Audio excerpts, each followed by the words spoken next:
Dans les colonnes de Vogue, Tallulah, la troisième fille de Bruce Willis et de Demi Moore, s'est exprimée sur la maladie de l'acteur. La jeune femme évoque une période particulièrement difficile et de nombreux regrets vis-à-vis de son père, qu'elle a d'abord cru insensible à son égard. En mars 2022, l'entourage de Bruce Willis annonce que le célèbre acteur américain prend sa retraite des plateaux de tournage en raison d'une aphasie, une pathologie du système nerveux qui perturbe ses capacités de communication. La nouvelle bouleverse Hollywood, les hommages pleuvent. Retiré de la vie publique, la santé de l'éternel David Addison de Clair de Lune ne cesse de se dégrader.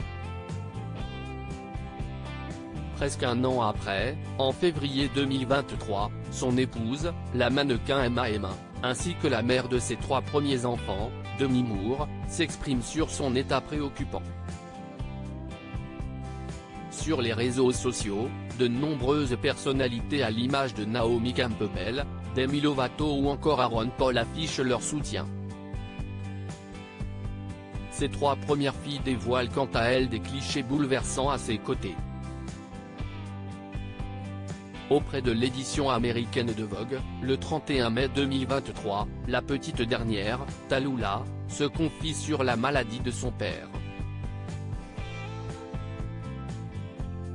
La jeune femme âgée de 29 ans évoque de nombreux regrets et une sorte de culpabilité.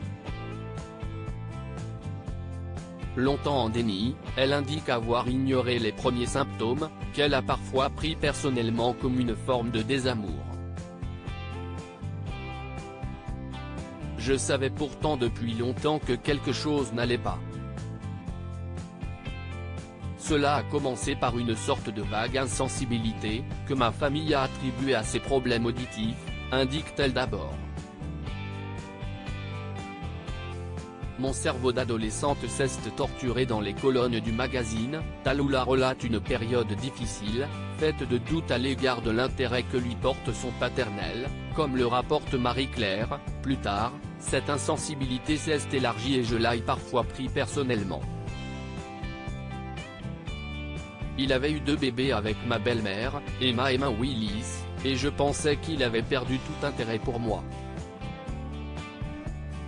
Bien que cela n'aurait pas pu être plus éloigné de la vérité, mon cerveau d'adolescente s'est torturé avec des calculs erronés. Je ne suis pas assez belle pour ma mère, je ne suis pas assez intéressante pour mon père.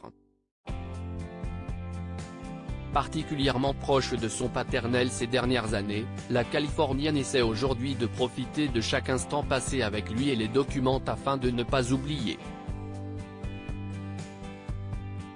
Chaque fois que je vais chez lui, je prends des tonnes de photos. J'ai tous les messages vocaux de lui enregistrés sur un disque dur. J'essaie de documenter, de construire un dossier pour le jour où il ne sera pas là, pour me rappeler de lui et de nous, déclare-t-elle. Désormais, chaque moment compte.